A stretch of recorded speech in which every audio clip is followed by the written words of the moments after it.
This season, Rick and Morty has been different, and I actually mean that in a positive way. Just recently, I actually made a TikTok video about how this season Rick and Morty has been different, and it's felt more raw and emotional than seasons prior. I even said I wasn't afraid to put it up there with some of the show's best, with like seasons 3 or even 7. But I'm making this video because I want to ask the question, why?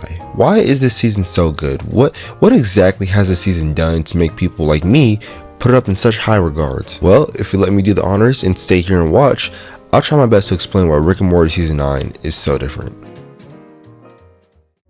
Now, a season is only as good as a season opener, and I'd argue and even debate with anyone that Rick and Morty Season 9 has one of the best season openers we've had in honestly quite a while, probably ever. Making such a bold decision with starting to start off the season with an Even Morty episode is such a top tier nuts to butts decision, especially when 2 out of the 3 highest rated episodes of the series heavily features Even Morty as either a main antagonist or even protagonist. So when you set the tone for the season by having Even Morty show up in episode 1, you get left thinking, wow, we're really making some moves here, aren't we? And that feeling, it's shown throughout the episode by how much of a banger it was. We learned that off screen, Rick and Even Morty have been going on their own separate missions, and for the first time ever, our Morty goes on a mission with them. We see firsthand how well Even Morty and Rick work together. We just see how they collaborate well, and we also see just how good the animation team is at their job. Good gosh, Invincible wishes. But overall, this is our first time seeing Rick and Even Morty genuinely work together, besides that one time they take down Rick Prime together. We see this partnership between an unlikely duo at its worst, but we also see just how well they work together. They work so well together that for once, Even Morty is in a different light. For once, he's not cold or calculated. He's relaxed, he's comfortable, as if he has all the playing cards in his hand, which he kind of does because it's revealed that he rebuilt the Omega device, so Rick isn't just partnering with him because of it. He has actual leverage over Rick. This isn't a choice for Rick. He's being forced. And besides the obvious fact of Even Morty wriggling the fact that he's been Rick's partner behind Morty's back, we see that Morty actually cares about this. We see that Even Morty feels some type of way about this, that Rick and Even Morty have been working together, and this fuels this feud between him and Even Morty even more, and I honestly can't blame him. For so long, Even Morty has been nothing but a plague to them, an enemy and an adversary, but to Morty, he's been a mirror, an indication of what he could potentially become. So to find out that the one person you trust the most in this entire world has been secretly working with the enemy this entire time, that's gotta feel some sort of way.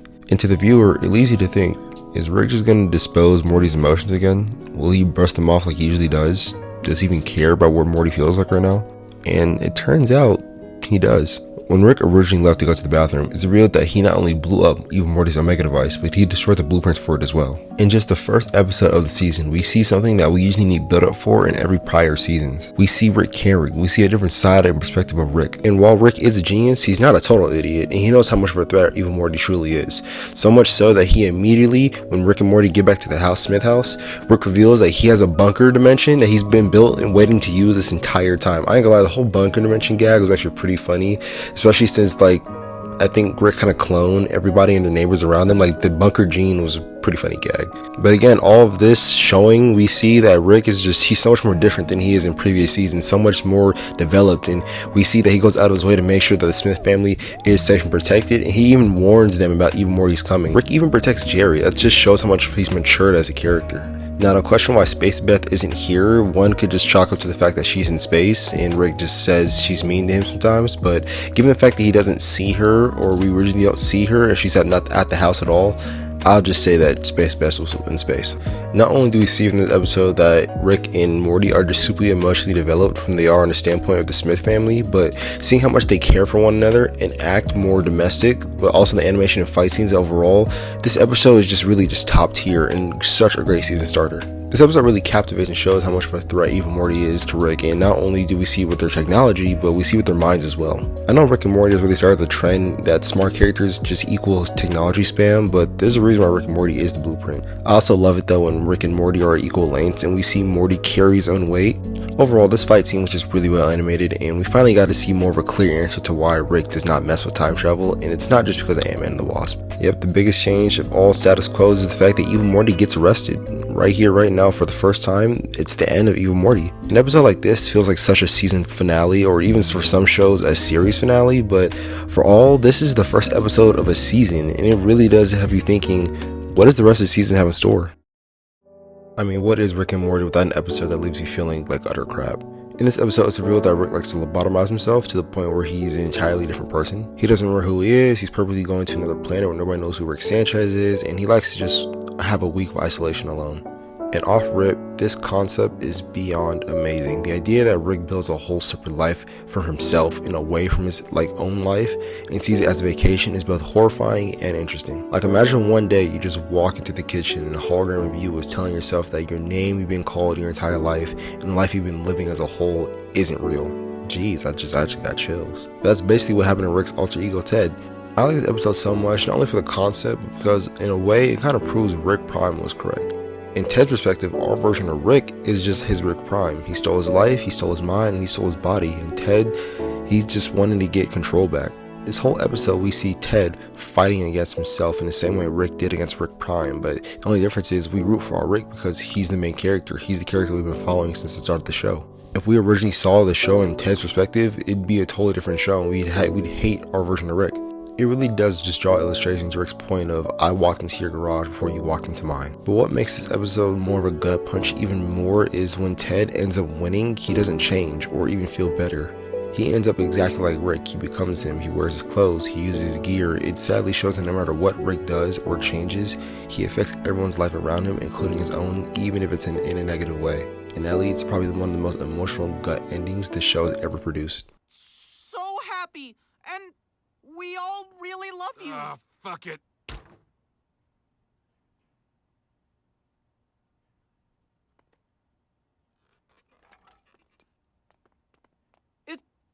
It didn't work. No. It did. Now, while yes, we have a near perfect season, even in perfection there's going to be some hiccups. And this episode is definitely the hiccup. While it's not terrible, it's not that good either. It's a stereotypical random shenanigan Rick and Morty episode. Rick and Morty meet a kung fu master who knows technique that'll stop your heart. Rick didn't take him seriously, and said move gets done on Rick. Rick sees the kung fu master wasn't joking. Morty gets hit with the technique. Now both Rick and Morty must find a way to stop the kung fu master. Rick builds some high-tech device, a fight scene happens, the Kool-Aid Man appears, and Jerry sleeps with the pool cleaner. Yeah, let's skip this episode. When I say the season has bangers, this is what I mean when you see Rick using an extensive amount of alcohol, especially in the first 5 seconds of the episode. That's how you know you're in for a good episode. This episode of the season is special to me because I love it when we get to see episodes that focus on Rick and Morty's partnership, but I love it even more when we see Rick being protective of Morty in some capacity. This episode reveals that whenever Rick is drunk, he purposely locks himself out of his technology so that he doesn't go out and do something stupid with it. And in all honesty, I'm gonna call Rick. He has a password, but it's not your normal 5-digit password. It's in the form of a robot voiced by Owen Wilson, and stuff like this is just why I love Rick and Morty so much. We're also going to find that Lightning McQueen is a robot named Reese. It actually turns out that Reese is a common thing used by both Rick and Morty. He's kind of like a timer, and when the time is up, Rick kind of sobers up. He's kind of like a password and a timer and just one mixed to a robot. You know, if Rick wasn't so egotistical, he could actually help a lot of people. Anyway, when they return back to the house, it's revealed to Morty that Reese is actually a robot, and this freaks out Morty even more, thinking Reese was a friend and a helping hand the entire time, but he's actually scared to see that everything he knew about Reese was a lie. This is kind of what jumpstarts the Rick vs. Morty episode, where Rick wants to destroy Reese and reset his brain, but Morty has gotten so attached to Reese that he wants to save him. One thing I love so much about Rick and Morty is even though he's a little shit and can be such a cause of problems, he's a good person at his core. He has such a caring heart. I love it when the show remembers that Morty at the end of the day is still a 14 or 15-year-old boy, even though he's lived through centuries of life or has been killed by outerworldly beings or he's killed outerworldly beings. He's still just a kid, and he's going to make kid-like decisions and guided by his emotions. And again, this episode shows he's more self-sufficient as the show's progressed. On the other side, we see Rick has been locked out of his own technology, so he has to retool it, and we're actually introduced to this cloud person that takes over Jerry's body, and this was a fun little gag. This season has been using a lot of Jerry lately, and I don't hate that. I'm on the wrong side of history where I actually like Jerry's character, and while we really haven't seen Jerry a lot, we've seen him in ways that's clear to say it's fun to see him like this. And we actually got an explanation to Rick's drinking habit, saying his canister is a gateway to a small world where he actually has a drinkable canister, and it's connected to an ocean full of liquor, and Rick kind of just forces the world to supply him in favor of life. I think this is set up somewhere, but in all honesty I kind of forgot, but this does remind me of that one episode where it's revealed that Rick's car battery actually runs on an entire world. So yeah, Rick definitely loves that little god complex he has of his. But all this wasn't actually set up for a mindless joke, because Morty takes Reese to this world thinking he'll have a new life. And of course, this is Rick and Morty, so nothing can really end on a happy note. So Reese actually comes back hacked by the same people that Rick forcibly enslaved, and now they're trying to kill Rick. Typical. And seriously, I gotta point out how on point the animation this season has been. Like, even their miniature fights look amazing. I like how they pointed out that Rick is so oversaturated and protective of the family that even he's made their furniture like out of tech. Like, he really does have like a tech issue. And it's just really funny to see like little gags with this. This scene was also pretty badass too, if I have to be honest with you. Again, though, like I pointed out, I love when the show highlights Rick and Morty's relationship, and with Reese being the whole antagonist of this episode and Rick essentially taking a bullet for Morty, it was just amazing to see. And the two of them fighting against Reese while actively pointing out the flaws in each other is such a page turner, with it being the key to Reese stopping his attack. I'm telling you, this season is hitting on the nail with every emotional aspect it's being putting in front of our faces.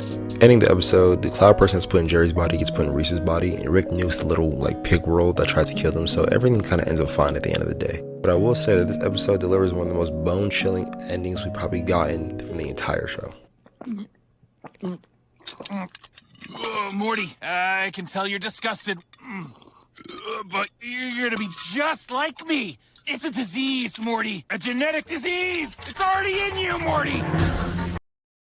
This episode is a lot of people's favorites, mainly because of the return of Snowball, and trust me, it has been a while. Snowball's been Morty's dog all the way back from season 1, episode 2, and yeah, it's been that long since we've seen Snowball at all. I'm pretty sure a lot of you guys forgot Morty even had a dog.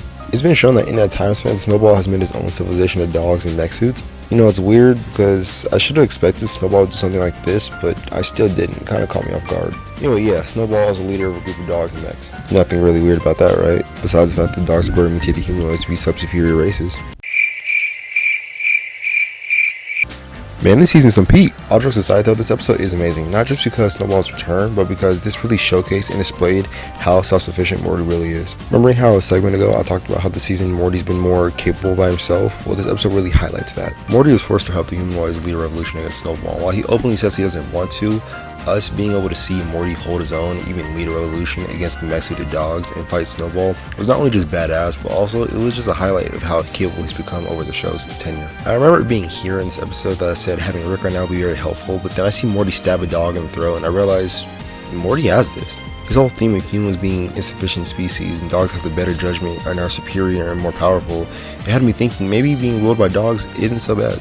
It was also funny and kind of poetic to watch the dogs versus humanoid war end up destroying both sides, kind of proving Snowball right. But it's okay because the bugworms that made Jerry confident and stripped naked and helped everyone find peace. So, you know, remember kids, drugs do solve all your problems.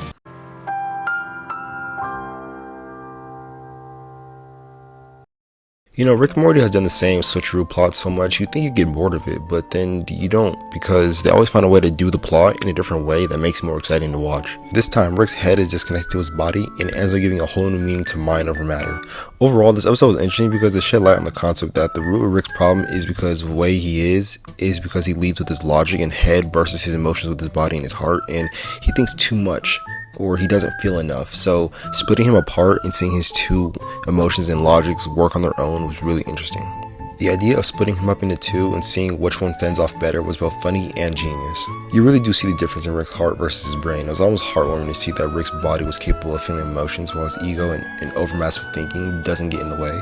But also vice versa, we really see how far and extreme Rick can be when he doesn't have his heart and emotions weighing down on him. We also firsthand see how dangerous Rick can be with how logical he starts to think. I think this episode was an amazing contrast because the battle of the mind versus body, and well, we get to see Rick split in half, head versus body, so that was also interesting as well. Especially when they answered a question of mine that I've had for quite a while. I think it's fair to say that this is one of the greatest Rick and Morty episodes we've ever gotten, and I don't think that's an oversimplification. As someone who's raised Christian all their life, and as someone who debates the Bible and the word spewed of Christianity, this episode really captivated the morals and ethics of not only God, but a God complex and what it could do to a person. This episode starts off Rick and Morty trying to get sap from a tree, and the tree ends up eating them alive and sends them into a cycle of reincarnation.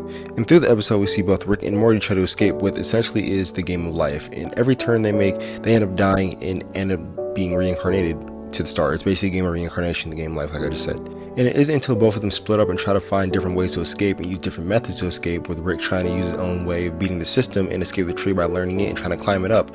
But Morty accepts the system and learns to love himself, and as soon he becomes a tree and escapes, he finds his own way out. And this right here is what makes me love this show so much, and I'll say it over and over and over again. The metaphor of trying to learn the system and beat it versus accepting the system and realizing self-love, only realize that both paths lead you to the same conclusion, and the end result is just...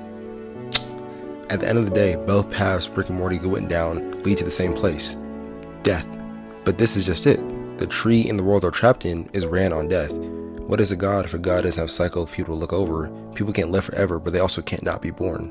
This conclusion leads both Rick and Morty to figure out the only way to beat the tree is to stop dying, as this is what feeds him. And over the course of time, their plan works, and they end up defeating the god of trees.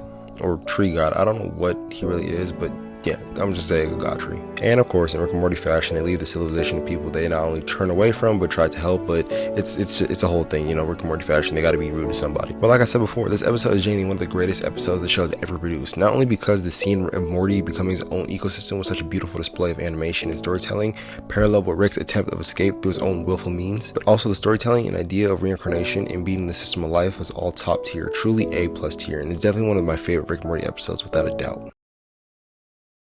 Now, the most recent episode of Rick and Morty is tied with episode 7. I don't know which is better written, probably the ecosystem one, but it had a better concept, but this episode was just equally as great. This episode starts off with Rick in his room, and we can see a day life of what his morning kind of looks like and what he does on his free time, and it leads him to his own dispensary. Of course, Morty messes up and Rick yells at him, but for once we get an episode in theme where we address the whole verbal abuse Rick puts Morty through. Now, obviously this isn't new, as Rick yells at Morty all the time, and many people and things call him out for it, but for once we get an actual episode addressing this topic. For once, Morty is tired of the vocal abuse, and for once, Rick gives him a solution to stop it. A parasitic bug that can enter his ear and filter all the bad noises and replace them with nothing but good words. God knows a lot of us would love to have that.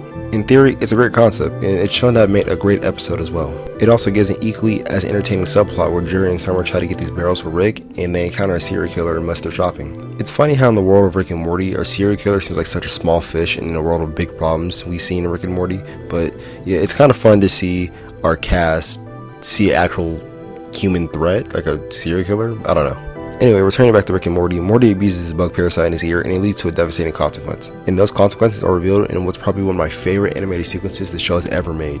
It's revealed that straight up what Morty was seeing wasn't even real, and that Rick had to rip the parasite out of his ear, and the animation for the scene was just truly jaw-dropping and amazing. Morty ends up getting the empathy eaten out of him entirely, so now he acts with no empathy like Rick, and it plays an amazing contrast because the bug ends up in Rick's ear, and now he acts completely with empathy and empathetic, and he starts to act like Morty.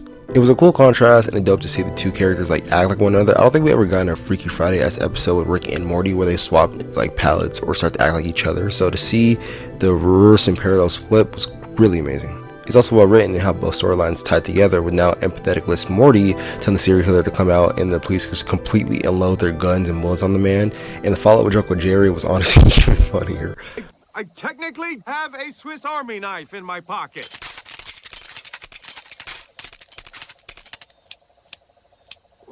Was that the sound of an entire police force out of bullets? Overall, this episode was amazing, and it was a great follow-up to the ecosystem episode. It's crazy to think that something so good could be not only topped but tied with, and this episode completely tied with it. It was definitely neck and neck.